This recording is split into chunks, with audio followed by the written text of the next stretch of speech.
champ is here. We will definitely not shut up and dribble. The champ is here. I must be the greatest. The champ is here. I'm going to continue to stand with the people. The champ is here.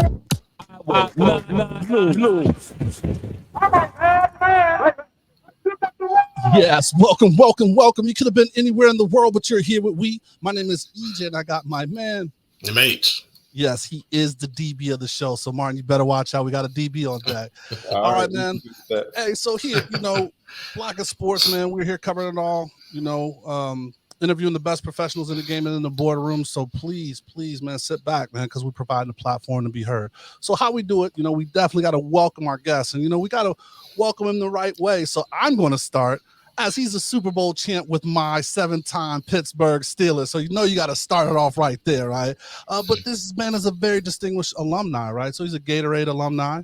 He's a proud Michigan alumni. He's a Red Hawk alumni, but don't forget, man, he's a Pattonville Pirate alumni. So started from the earth right there.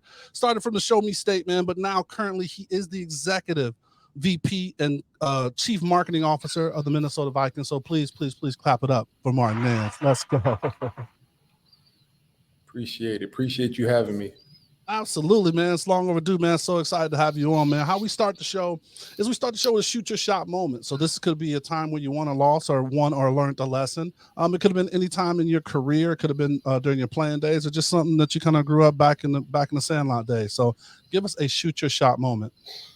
Man, shoot your shot moment. I feel like I've had a few of them, but fortunately, each one of them has had somebody kind of giving me that healthy push from behind, right? That nudge to say, yeah, go make it happen, or you can do it, or, you think you can go this far, but I think you can go even further, right? So I've had moments like that throughout my life. One that comes to mind is as I made my transition out of the NFL, finished up as a player, I remember thinking about the different jobs I could make a transition to and what a career after football could look like. And I remember my sister, my oldest sister, she pulled me aside. She said, hey, I know you're aiming high, right? And your definition of high is right here, but let's take it up. Let's take it up a notch. And actually, I believe in you even more than you believe in yourself right now. So just hearing those words of encouragement and that challenge from really both of my sisters gave me a nudge that really propelled me to where I am today and the work I'm doing now. Really owe a lot to them, my support system, my closest friends. They always are there to kind of give me that nudge to not just aim high, but even take it up a notch from there and shoot for the stars. Love it. Yeah, that's awesome. Having family that, playing professional football is a dream to a lot of young people, and to reach your goal and your sister saying, hey man, you got something else in you. That's really cool. To your sister, man. Yeah, no, shout out to her. She's my oldest sister is actually a surgeon. So she really set the bar. She set the bar for all of us, and anytime I thought I was doing something on the field or accomplishing something, I always had her to look at to kind of keep me grounded, keep me humble. Both of my sisters are, really accomplished and smart, talented. So just having them really, again, hold me accountable and force me to up my game at every turn has been awesome. Really a blessing for me. Awesome stuff. So where did your love for sports start? Oh man, from the very beginning, I was that kid that, as early as I can remember, I wanted to compete. I wanted to challenge that next kid, whoever the fastest kid on the block was, or on out at recess. Let's race. Let's figure out, if I can keep up or if I can, wear that crown. So I always loved to compete. Fortunately, I've had some really close friends from day one who were great athletes themselves. So we just picked up a ball, a bat, a racket, anything we could get our hands on, and we just competed and tried to get better at it. So, my early days of competition start out like so many other kids in Little League or on the playground. And I just love to get better, even more than anything, to just improve. So as a kid, I played basketball, baseball, I played soccer. I played, what else did I play? Really anything my parents were willing to sign me up for, I was down. I ran track, and it wasn't really until just before high school that I started to play football. So I loved football. I loved the physicality of it and the competition, but like a lot of parents, they were like, let's chill out on football, maybe pick something else. But I just had so much love for it. Every year I come back around and say, no, like, sign me up for football. How can I get in? And eventually they caved, they gave in, they were willing to let me sign up. And, a rough start in the beginning, but eventually, man, it just took off and I fell in love with it. Really interesting because football, amongst the other sports that you named, I think, being a former athlete way long time ago, that it's a process sports. You play 10 games a season and you practice way more than you actually play in the game. So what about the work and the process, I guess, attract you to the game?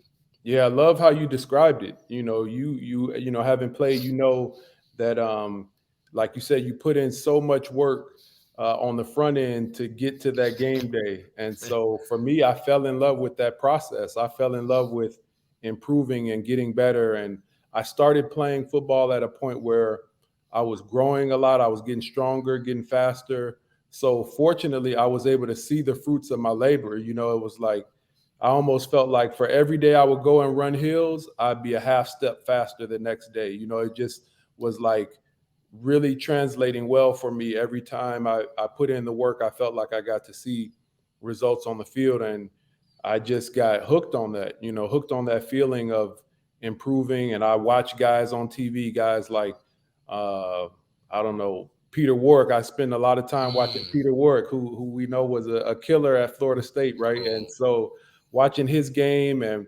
watching guys across the country do their thing just forced me to like hone my craft and find ways to improve. And that process of getting better is what I really fell in love with. And that helped me take each step kind of throughout my sports career. So always a receiver. And it's funny that you mentioned one of the drills that pays homage for a generation of ours knowing about that hill, right? Like Jerry Rice in the hills had every receiver running those hills to be the GOAT, man. So was it always receiver? No, early on, it's funny. The very first year I played football, I think I was in 7th grade, and I joined a team that had been playing together for a while. And they looked at me and they're like, all right, let's just stick him in an open spot. And I ended up playing offensive guard my first year of football. And I remember thinking, man, like, this is not what I signed up for. Like, I grew up watching Barry Sanders and Jerry Rice and, guys with the ball in their hands making plays. And so I just, I was ready to quit. I told my pops, I said, hey, like, this isn't for me. I'm ready to hang it up and go play something else. And I'll never forget. He said, hey, when you start something, you finish it. And he said, if you don't want to play next season, that's fine. But you committed to this team. You're going to finish this season. And so I toughed it out. I finished the year. But I learned a lot about being physical, blocking, doing the dirty work. And the next year I said, you know what? I had enough. I'm ready to go back and play something else. And so I took a year off from football, and then high school was willing to give it one more shot. And fortunately, my closest friend, my boy Tyrone, he was a great athlete and just always challenged me to be out there and try to get better. And so he and we went out freshman year, and it just took off for us. And we just fell in love with the game all over again. And that's, to your question, that's when I got to play receiver for the first time. I played defensive back. I got to, get in the end zone and shine a little bit. So that's where my love for the game really took off. And I never looked back after that point. Love that. So, go ahead, MH. No, go. You got it. So, born in Missouri, correct? Is that right? So, right. Yeah. The Show Me State. We said that in the intro. That's right. Really known for a lot of baseball, right? Like, definitely like the St. Lunatics talk about it. Nelly talks about it. What, was that one of the sports that kind of you early adopted to? And like, it's one of the easiest things to play, right? You get a couple friends, bat, ball, play catch and all that stuff. Yeah. Was that kind of big in the area or not kind of where you grew up? Yeah, no, baseball was definitely a big sport where I grew up. You know, the St. Louis Cardinals, that's just part of the fabric of St. Louis. You know, like you said, the Lunatics, they rocked the jersey. They represented, you know, the Cardinals. Guys like Ozzie Smith and Great. Vince Coleman, Willie McGee. Like, we had some good players come through the Cardinals when I was a kid. So I loved baseball. I enjoyed it. I played a lot of it as a kid, but it never really clicked for me. I was decent, you know, I was always solid, but Mhm. I think playing a bunch of other sports, I started really excelling in basketball and other sports where baseball I felt like I was kind of averaging out. You know, I was an athlete, but I wasn't really shining the way I could in some of these other sports. And so, yeah, by the time I played a little bit in high school, but really it was like the writing was on the wall. Like, my future was going to be in football or basketball or even track. And so I kind of put the bat down and started to zero in. And then I dedicated myself to track too, you know, because that was my opportunity to, again, get better and Right. prepare myself for football. So yeah, baseball kind of fell off after I really started to excel in some of the other sports. Mom was an educator. How did that process help you in deciding where you wanted to play collegiate football and the recruiting process? Man, I mean, that really my mother being in education and just her drilling home the importance of schoolwork and taking care of business in the classroom. That, I mean, that shaped my recruiting process in a big way. Like, when I started to think about the schools that I wanted to go to, it wasn't about who had the biggest stadiums or the freshest jerseys or you know, which campus was going to be the most fun. It was about, okay, which school could I get the most quality degree from? You know, and I looked at schools like Northwestern. I really wanted to go to Northwestern. I looked at you know, Miami, Ohio, obviously, and you know, schools that had a really quality degree, because I always saw football not as my pathway to the NFL, but really just a way to get my college paid for. You know, it was like, man, I can go play sports and somebody's going to pay my way through school. Like, sign me up. So that was my mentality, all because of just the values that my mother had instilled in me. And I mentioned my older sisters, both of them really dedicated themselves in the classroom. So having them as examples and knowing that my mom wasn't really going to accept anything else, I focused really in on how I could get a really quality degree in return for all the work and effort that I knew I was going to put in on the football field. So when I ultimately visited Miami, I had a great visit. Really enjoyed the school. Was impressed with the academics, and then a young quarterback, Ben Roethlisberger, was showing me around the campus. So you kind of roll all those things together. It was pretty easy to sign up.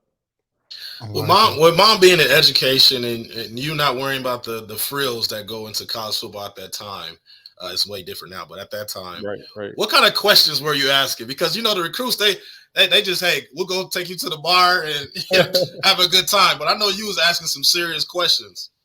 Yeah, I mean, man, I was so fortunate. Like, I was surrounded by, you know, both of my parents. Like, and you know, I give myself a little credit. I was wise enough to pull them into the process and not think that I had all the answers. So you know, I would really lean on them to say, okay, how, let's write out some pros and cons. Let's think about, you know, my future and what is going to set me up for the most success long term. And so instead of just, like you said, going and asking about you know, what kind of cleats we were going to be wearing and what the next jerseys were going to look like. We wanted to sit and meet with professors, and we wanted to figure out, okay, how many student athletes actually graduate from the business school or from the major that they come in hoping to graduate with. You know, some of those questions, my parents were wise enough to kind of put in my ear or pass along or ask themselves. So that was really helpful. Something that I know a lot of people don't have when they're going through that process. So really grateful for my people and, just the support system that I was surrounded by. Now, the number 15, where did that come from? Is there anything behind that number? Because you kept that number all throughout your playing career. Yeah, man, it's funny. It's not much to it. When I showed up to college, you're a freshman and they throw you a jersey. And I wore 20 in high school because I loved Barry Sanders. I was it looked kind of funny at receiver running around with 20, but I rocked it and I repped it on both sides of the ball. But when I got to college, they threw me a jersey, 1-5, and man, the rest is history. Let's go. Yeah. It was just like, I wanted to make it. I wanted people to know that number. I didn't want to kind of ride the legacy of somebody else. I wanted to create one. So, once it got rolling, it was like it just became a part of me. And my teammates to this day, they call me 1-5 just because it stuck. Yeah, for sure. Yeah, every receiver over 6'2", they put 15 on. Tyreek Hill not gonna be wearing 15 and look weird on him. Right.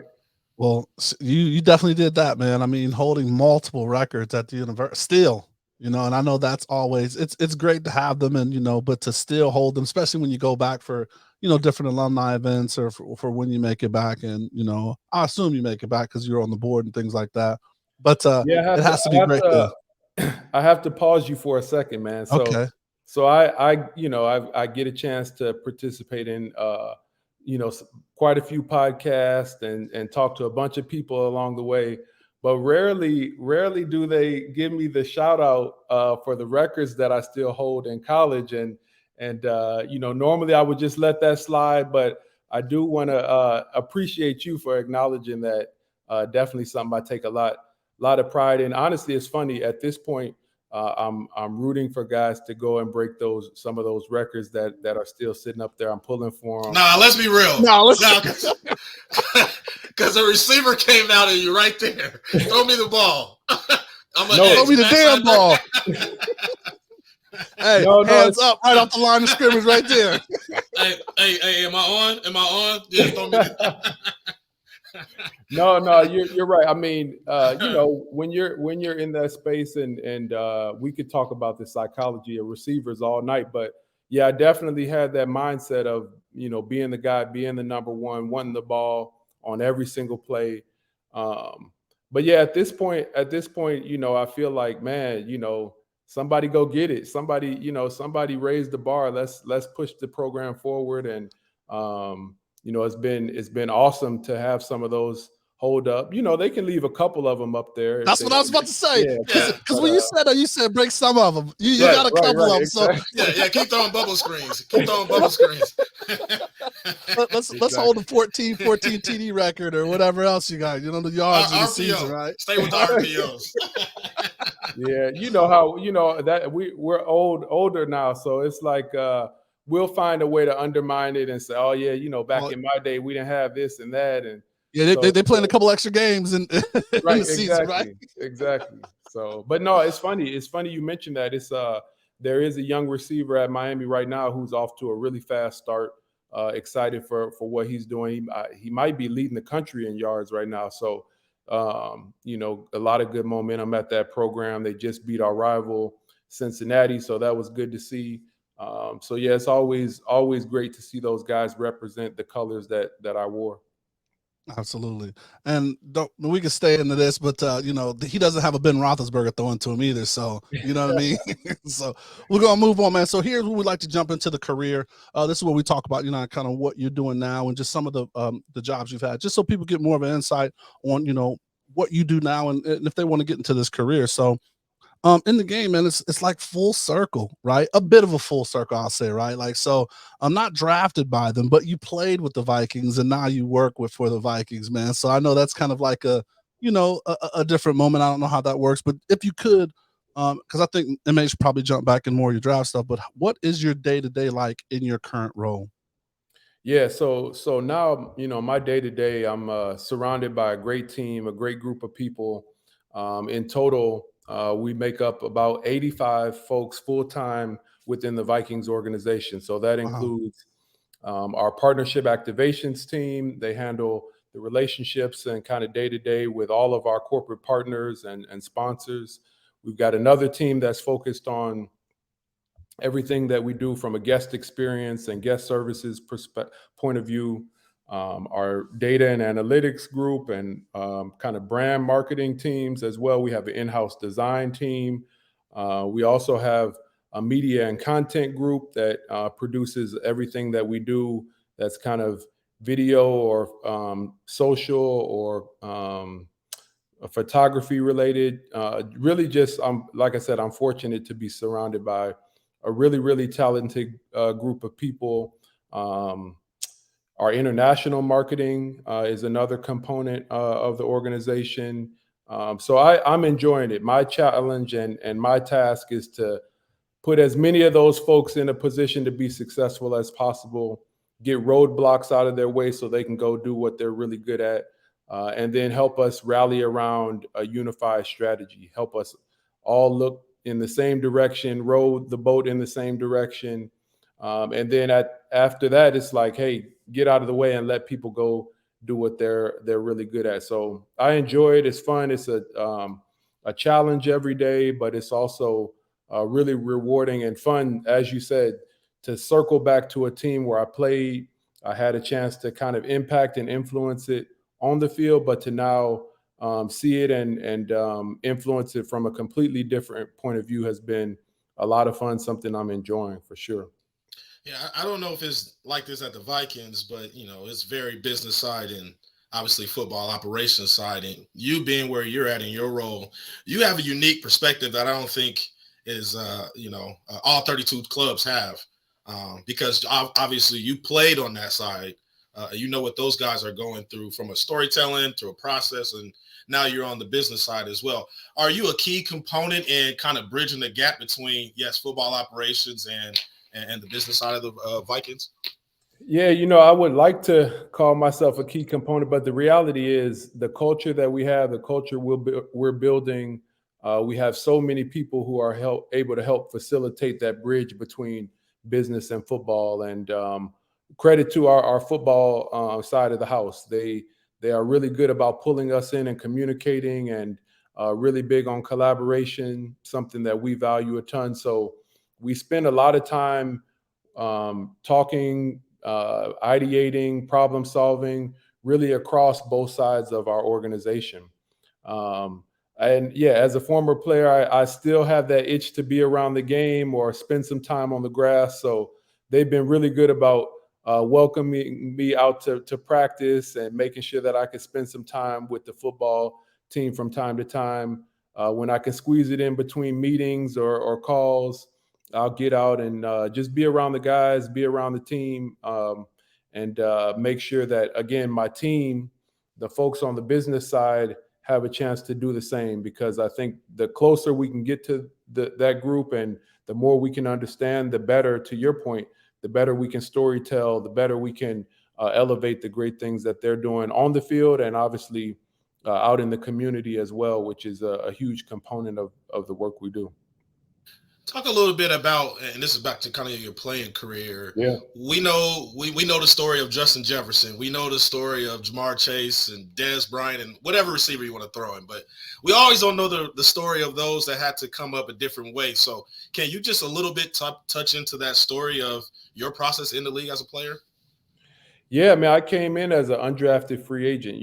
We talked about my college career a little bit, but it wasn't all ups and positive and roses and sunshine. I had my challenges along the way. I tore my ACL kind of late in college, in my junior season. I had to battle back from that, and then came out, and because of my knee and the kind of history on my knee, I ended up going undrafted to the Bills. So, you come into a team, you're a rookie, you're just trying to figure out a way to make the team and navigate it through training camp. And the last cut, I got released. And so, that was the first time in my athletic career that I had been cut from a team. So, it's a shot at your pride a little bit, but you got to figure out a way to keep pushing and keep believing in yourself, keep growing and learning. Fortunately, I signed with the Vikings the next day, and I ended up spending a couple years there. And so that was, to your point, it's like, not all glitz and glam, and on Sports Center, there's a lot of hours and time and days and weeks where you're trying to prove to yourself that you belong there, try to prove to your teammates that you can compete and that you deserve time on the field and time on the active roster. So, those, a lot of ups and downs, but it was a fun ride, something that I, really appreciate. And it made me better, even just today, I think about, I contextualize some of the challenges that I run into because I know what it's like to have major setbacks or get released or get cut. I always joke with the folks on my team and tell them, I've been fired from the Vikings more than any of them. So, we keep it light, but it's a humbling experience to look back on now and say, wow, it was awesome that I was able to have that journey in sports that, I dreamed of as a kid. So one of the things you talked about, or just kind of saying, is just having the group that you work with, right? Like having all of those different divisions roll up and just great talented minds. Your organization does a great job as far as diversity, right? Looking at you, looking at others that have been there, that have, left. And I believe, some of your mentors that were there that have gone on. But how is it to be with an organization? And I know Andrew, your CEO, was a COO, Right. really is like adamant and like pushing that agenda as far as, seeing diversity. How is that feeling? Because everybody doesn't get that kind of push from where you are in that C-suite level. Yeah, it's been great actually, just to know that from ownership all the way through our organization, we have a commitment to diversity, equity, and inclusion. We believe in it. It's not just lip service. It's not just something that we put up on a piece of paper and turn and walk away. We try to live it. We try to make sure that it's reflected in the way that we engage with our partners, with the community, and then looking in the mirror and making sure that we hold ourselves accountable as well. And it's challenging as well. It's not something that you just solve and forget about. You have to constantly work at it and constantly ask yourself, are you doing all you can as an organization to promote those values? And so fortunately, as you mentioned, Andrew Miller, our Chief Operating Officer, is truly committed to it. He is adamant that we prioritize that as we think about building out our teams and engaging with our partners. So having that kind of leadership and that example set really allows everyone else, myself included, to walk the walk and to live it out. And it makes my job easier because when I look at my teams and I'm trying to hold the folks in my team accountable for building out really, really high performing teams, we know that diverse teams outperform teams that lack it, right? And so I can go to them with really clear rationale, really clear understanding of what the expectation is and what we're trying to achieve and accomplish, and justify it with, business results and the things that are most critical to the success of the organization. Awesome. Yeah, and I know, when you mentioned diverse, it's not just a race and gender thing. It's, kind of a background thing, how you came to Absolutely. the organization and what your experience is. So kind of your experience with Gatorade. I know you were at Gatorade for a number of years. How did you get into it and how was that? Man, I had a terrific experience at Gatorade. So you asked how did I get into it? When I finished up playing football, I went to the University of Michigan to get my MBA. And during that time, I was really fortunate to land an internship at PepsiCo, and I got assigned to the Gatorade business out of their Chicago office. So That's awesome. Gatorade's headquartered there in Chicago, and I got a chance to go in as an MBA marketing intern really just learn the ropes. I was just blessed to work under some really, really smart people, folks like Morgan Flatley, who's now the CMO at McDonald's, or Kenny Mitchell took me under his wing. He's the CMO at Levi's, and the list goes on and on and on. Some just really talented folks. John Shoemate, who I'm sure you all know, that's my guy. He's Shout another. out to Chew. That's right. That's right.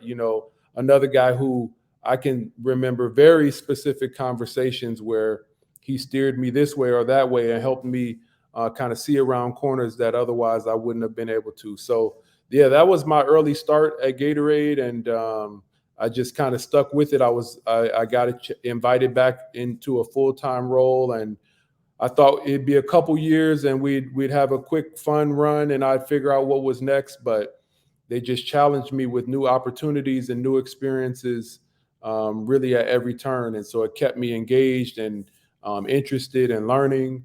And then I looked up 11 years later and I was, still doing it, still having a good time, still enjoying it. So I had a really good run there at Gatorade, and the people there, the relationships that I was able to build and connect with during my time at Gatorade are so valuable to me. The folks that I am still really close with today, I had a chance to meet there. And that's kind of, what we were joking, in the kind of run up, but it's an alumni, right? Like You've been a part of a real strong alumni when you talk about the NFL, right? Like that's in a class of its own. You're a part of that alumni, right? And there's unique things that comes with that. And then, being your university, being the Red Hawks, that is a prestigious institution, right? For sports as well as academia. And then for you to be a part of the PepsiCo Gatorade, it's just a whole nother network.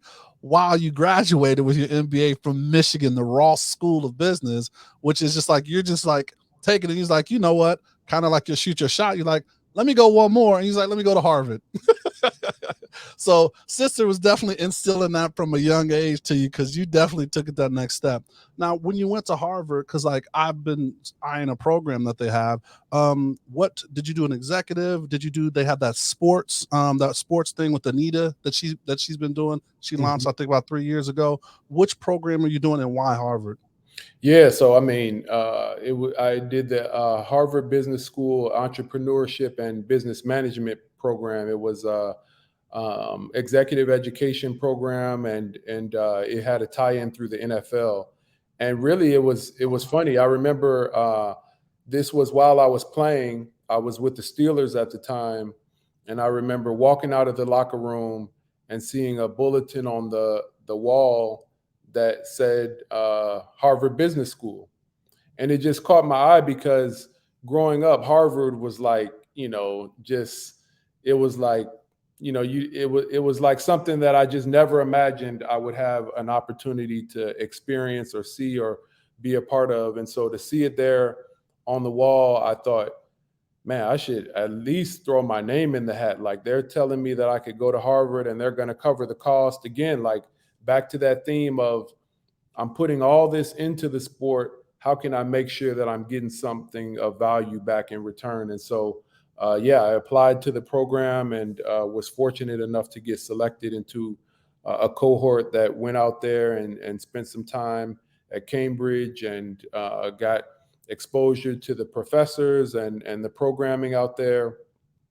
And really that planted a seed in me to say, man, this world is a big place, well beyond my perspective of football.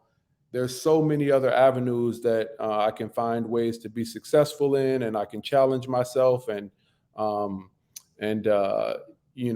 and grow in. And so when I went back, I remember going back that next season and in training camp, as much as I loved football, I found myself thinking about opportunities off of the field and businesses that I could start, or ways in which I could invest my money, and all these different ventures, again, away from the game, started to take up more and more of my time and focus and my thinking. And eventually it grew to a point where I realized, like, it's time to transition on to the rest of my life. And as you know, for as much as I love this game, I'm more excited about what's next right now. And so that exposure to the world of business and entrepreneurship while I was at Harvard really set the course for me to then go back to business school after playing, and was a great way to make a transition out of the game once I finished up playing. That's really cool because, back in the day that we played, it was kind of football, and you didn't see as many players have their own kind of brand, and we're kind of thinking about building themselves outside of just the helmet. As you see now, where college students have their own brand and they're advertising different companies and all those things. I guess what was it, kind of being a player that was on practice squad and all those type of things, like, what was it mentally for you to kind of balance the two? Because obviously you want to be on the 53 and stay on the roster. You don't want to look over your shoulder, but at the same time, you want to kind of prepare for your next step. So how was that? I don't know. I don't want to call it anguish, but what was that mental juggling process like? No, I mean, exactly as you're teeing up the question was the life that I was living. I can remember my wife challenging me. She would say, hey, like, obviously we're in this football thing. You're doing your thing. You're really talented. But what's your plan B look like? What does, I'm sure for her own peace of mind, she wanted to understand, like, okay, what are we going to do after this, after football?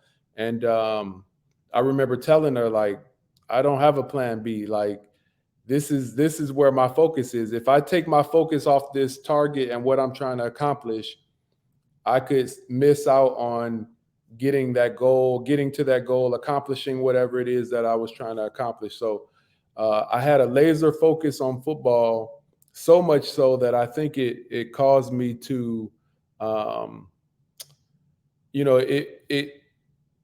it didn't allow me to spend as much time as maybe I should have on some of those alternative paths.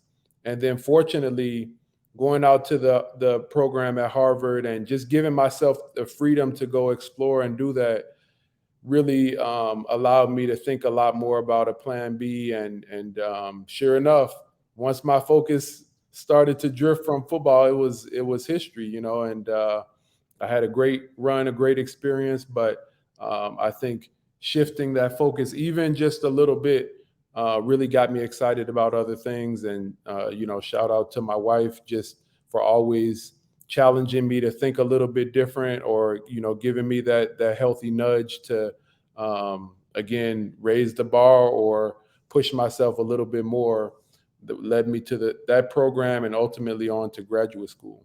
Shout out to the women in your life. Man, oh man. Wife, mom, big sis. Sister. Yeah. I tell you, absolutely. Daughters. All of them, right? Man, it's a theme. It's a theme. It's a theme. All right. So just kind of getting back onto your marketing hat, right? So on Netflix came out with the special, the quarterback, and MH and I have talked about it a little bit, how that could be the new, what is it called? That they're doing Hard Knocks, right? Like just replacing that, because it was just more engaging. It was, following, not only a player, but like, you got to see different parts of different teams. How were you guys involved with that, or how did that come about, right? Do they, so they follow Kirk Cousins, but like with following him, that allowed to give some inroads of how he interacts with the team and your season. So how much do you get to be a part of that? Or is it just a call where it's like, hey, we want them and you guys let it go? Like, what is that relationship between you when you have your brand and someone that's an ambassador of your brand go out and do something cool like that? Yeah, I mean, well, first we were fortunate in that, them NFL Films, Netflix, our communications team, and our talented group within the Vikings Entertainment Network, all those teams were very collaborative in bringing that to life, and just that's dope. really, really, really smart about how they approached it, right? The idea was, how do we really see the realities of these guys and understand what's happening behind the scenes, not in a disruptive way, but in a way that takes fans truly behind the curtain. And so for them to tee up a guy like Kirk Cousins, I mean, such a great ambassador of our organization, a positive guy, hardworking, smart, and really, really tough. That's what we were excited about the fact that his toughness and his commitment to the game, we felt like that would come out through the film. And so, again, our communications team was able to really keep it simple, throw a mic on him, film him from a distance, and then let reality kind of run its course. So the season we had last year was amazing. So many exciting games and exciting finishes.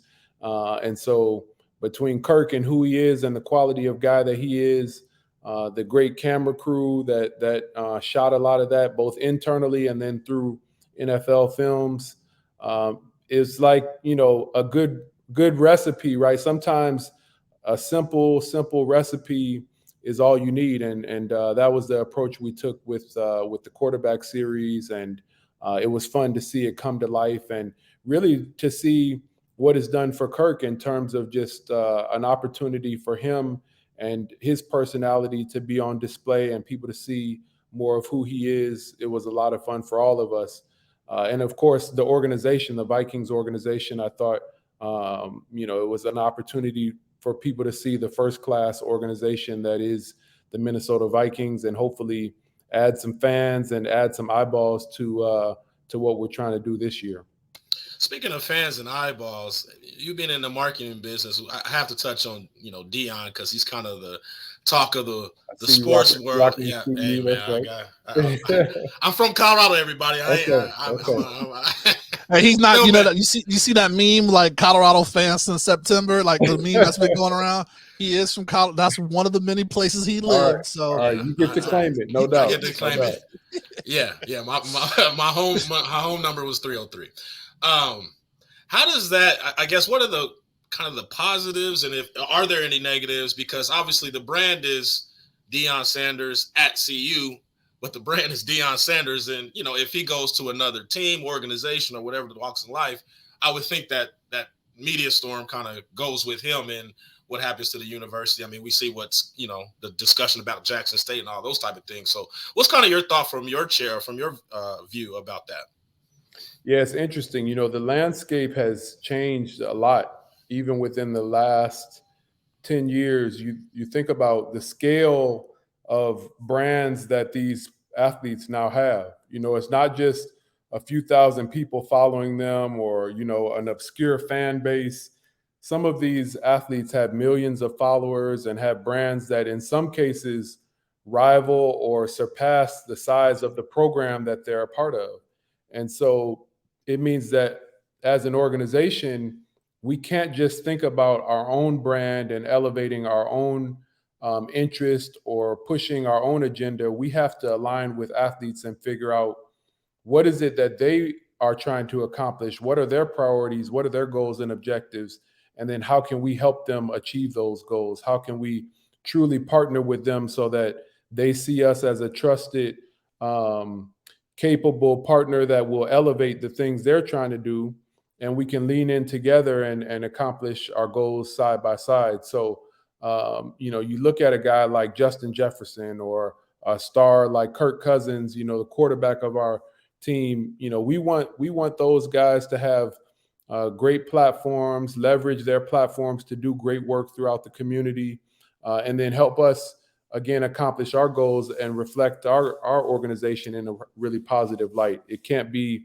an either or. We recognize that it's got to be a true partnership, and so. Yeah, we're trying to elevate the folks within our team and make sure that they can utilize the opportunities they have and be highlighted in a really positive way, because we know that when we do that together, we accomplish much more. Yeah, I mean, it builds lifelong fans too. So that's right. That's right. MH, you ready for those quick hits? I am. So just kind of things that come to your mind. Some questions that'll let our audience kind of get to know you better. Yeah. Oddest place that you've ever been recognized? Ooh, the Great Wall of China. How? Yeah. I gotta get a little background. Just quick hit. Just slow down. Yeah, slow down. That's interesting. Yeah, no, odd is like you said. I happened to be right outside of Beijing, visiting the Great Wall, and I was rocking a Michigan shirt and someone else was just casually walking past and stopped and said, "Wait, Michigan." We Oh kind of my made a goodness. connection, and then they just kind of, gave a little squint, like, "Oh, wait, I think I know," and it was just, yeah, it was just a quick For the rest of my interaction. life. For the Yeah. rest of my life. I'm Yeah, straight yeah, thinking yeah. Coming to America. Oh my For the goodness. rest of my life. Yeah, but no, I mean, shout out to my man that I bumped into in on the Great Wall. Just a really cool moment for me, though, just to see how the Michigan brand travels too. It was like this guy was a Michigan alum all the way across the world, and we were able to exchange a quick, go blue, and acknowledge our love for Michigan on the other side of the world. Good stuff. How would your best friends describe what you do? Oh man, if you ask them, they would describe me as the boss and this and that. Your friends are always your biggest supporters, and always try to lift you up. But my friends have been with me from day one. I mean, my best friend, he and I, we met in preschool, and we've been like brothers ever since. So every step of this journey, we've navigated it together, and they share in my success, and I share in theirs. So fortunately, they stay pretty close to what I do, and I think could describe it pretty accurately. At what time of day do you get your best work done? Oof. Pretty early, yeah, 5:30. I try to get up early, hit the gym, and just use a routine to help keep me on task. So early in the morning, I get my best work done.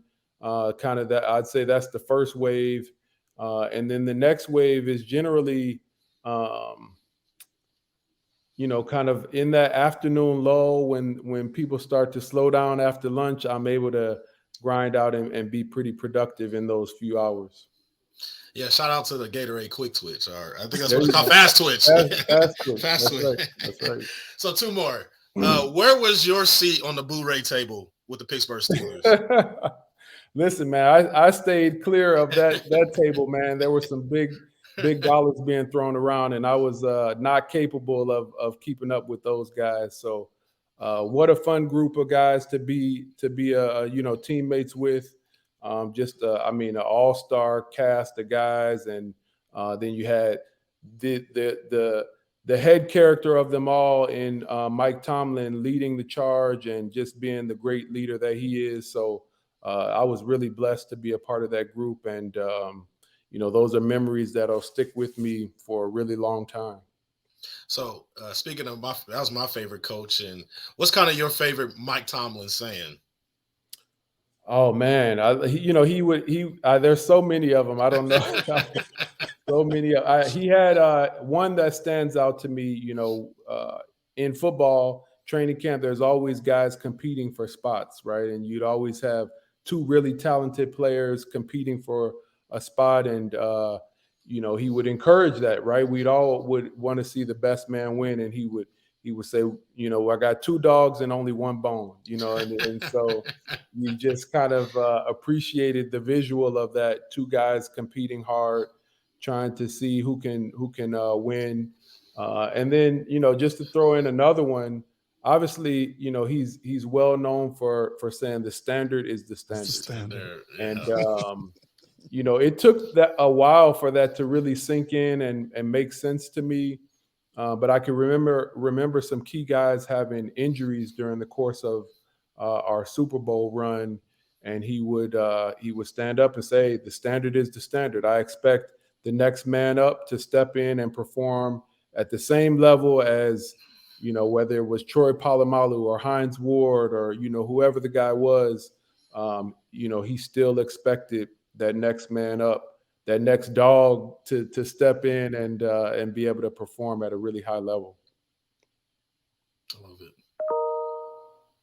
All right, so jumping into the winner's circle, man, we got a couple of things we want to cover here, and I'm gonna jump around. But first one I want to start with is Alchemy Health. You want to talk about that, right? And it's just Absolutely. so amazing because one was started from another Steeler, and we actually had him on the show. and that was his platform to talk about this. So I love that you want to talk about this. How did this, why is this something important for you or something that you want to share, promote on your platform?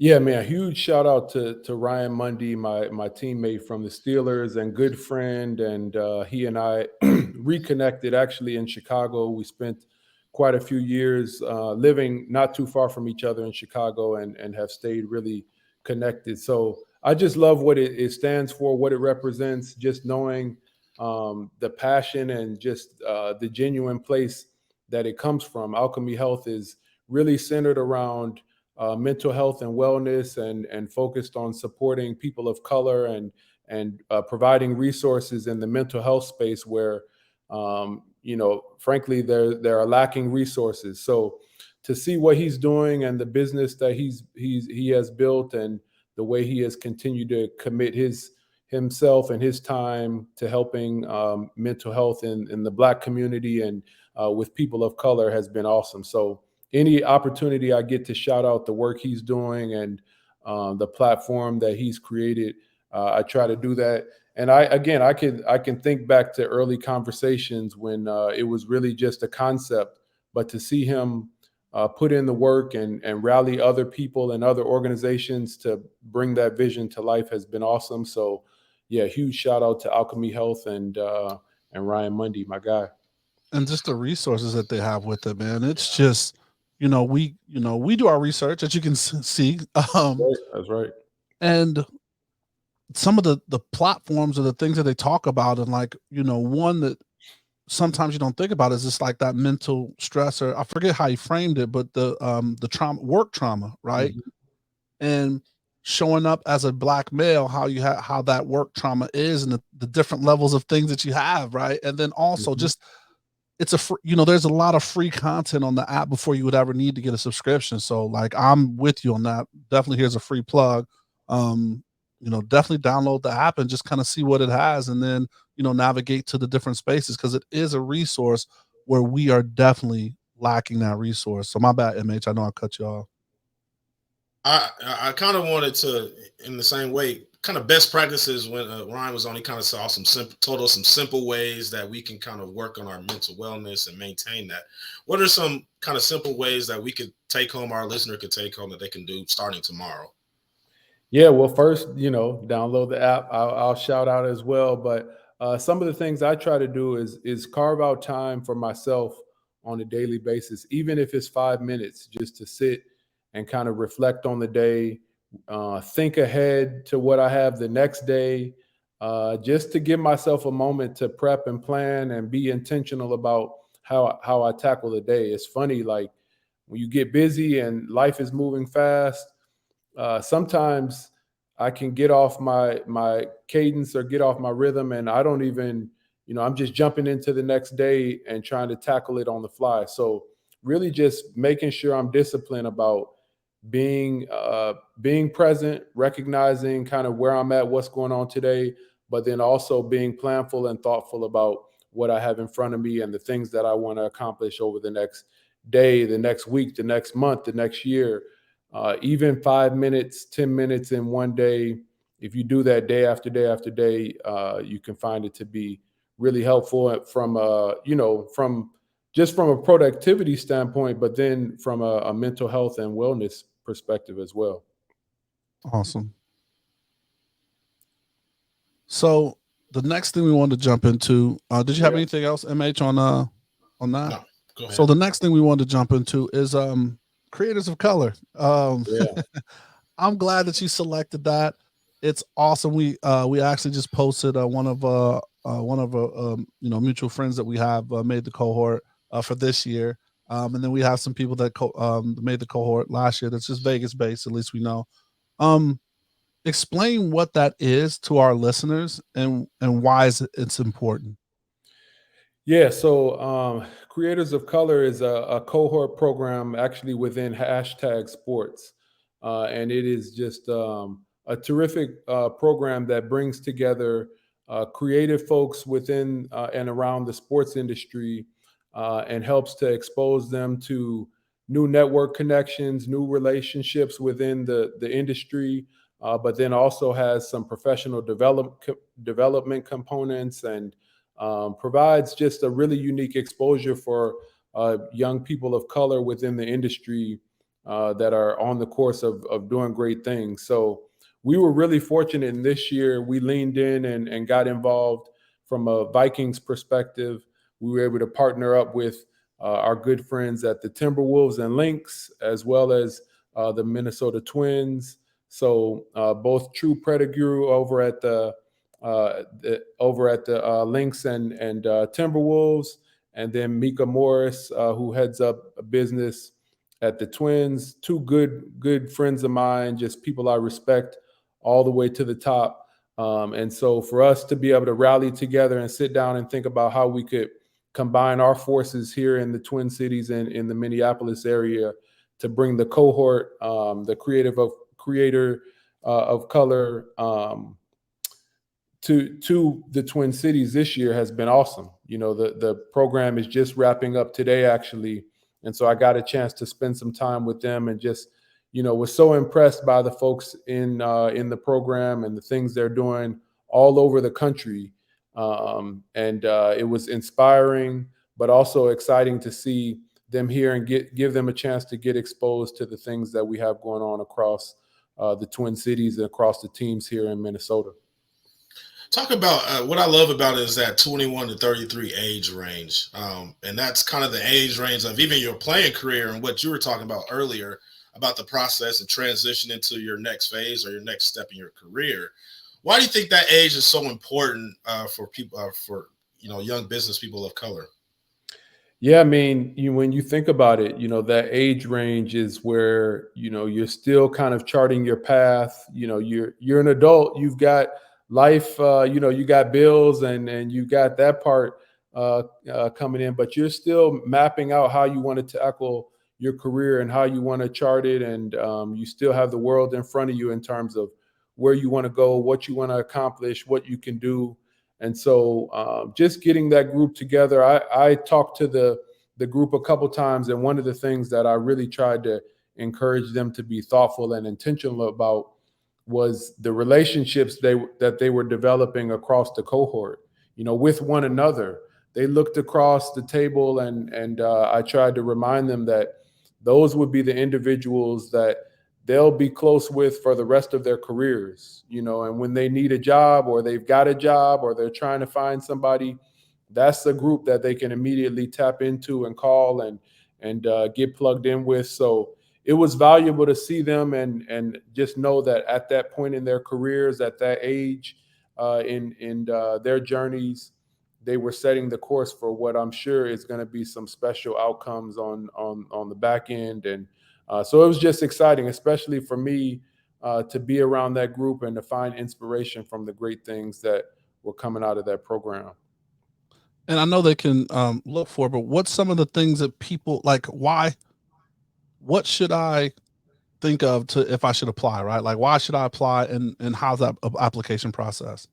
Yeah, one, I mean, when you think about creators of color, just the individuals that kind of fit that description, we often find ourselves working in a bit of isolation. We're working in areas where, we're bringing our talents to the table, but often as you look around that table, there aren't many people that look like you, right? So to be able to tap into this group and plug in with like-minded people and people who are doing great things in the industry is a really, really powerful experience, just from an inspirational standpoint, from a networking standpoint, but then even broader than that, some great professional development opportunities, ways to get exposure to different parts of our industry. As an example, we brought the cohort into the Vikings organization just yesterday, and they got to spend time in our studios and in our podcasting space. And we did on-air rehearsals and runs with them, got a chance to get them on both sides of the camera, challenge them to do some creative things and kind of bring their own creativity to the table. So it was just a really exciting, engaging opportunity for that group to get together. And as I said, they'll be plugged in and connected really for the rest of their lives, something that I was excited to be a part of. Absolutely. So it's definitely an experience. So we'll post that link in the show notes as well. So if you're interested in that, you can see that, because it is an amazing program, and excited to see that get going. All right, man. Well, it's fun. And when you have a fun, time flies. So we're kind of going to wrap it up a little bit here. This is what we like to call the assist, right? So keeping it on the sports theme or your coaching gym.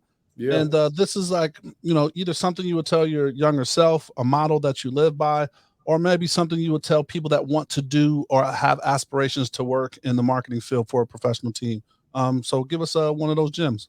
Oh man, the first one that comes to mind is something that Kevin Warren, my mentor, the president of the Chicago Bears, always reminds me of. He always says to be where your feet are, and that's just something that if you spend enough time around him, I'm sure you'll hear him say that. But it's just a great reminder to be present, to really appreciate where you're at. Don't be in such a rush to get on to that next thing or get that next job or that next title, but really appreciate where you're at in the journey and where you are presently. So I try to embrace that.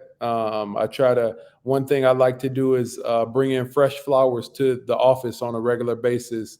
And that's something that, again, I picked up from him as a reminder to smell the roses.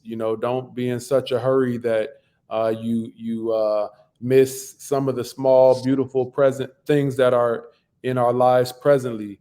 And so, I try to do that pretty consistently and remind my staff to, again, enjoy exactly where we're at today. And MH's point. Go ahead. I'm gonna let you. Yeah. Yeah. I'm gonna have to use that. That's pretty dope. Deion's gonna send it. He's an avid listener of our pod. Yeah. He's gonna steal that. They're gonna be roses around the facility. Shout out to Prime. No doubt. All right, man. Well, you're hopefully coming into town. You'll be playing the Raiders. Vikings come in town in December, so hopefully you can get out here. Hopefully we can get a chance to say hey. We make a stop. We make a stop in town there in December, and we got plans to be back there in February. So look out. There it is. I like that, man. That's the goal. There it is. The standard is the standard. The standard is the standard. MH, please give us some final words, man. Final thoughts. Martin, really, really appreciate your time, man. I know you have a busy schedule, but learned so much during this quick hour, and I hope our listeners got some good nuggets out of it. I know I did. So really appreciate you.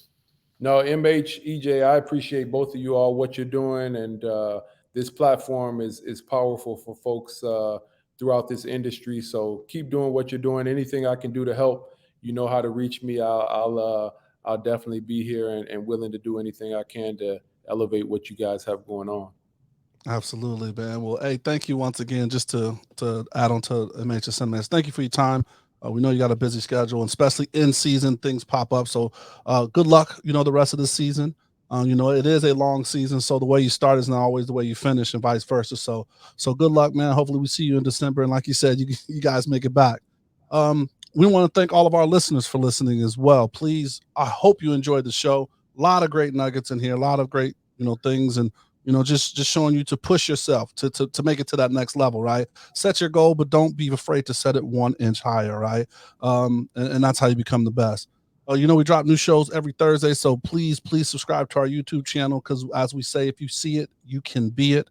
And then know that we are everywhere you listen to podcasts, so subscribe there. And as we always say when we sign off, please stay safe, practice gratitude, and know we're rooting for you. Screaming, all us blacks got is sports and entertainment until we even.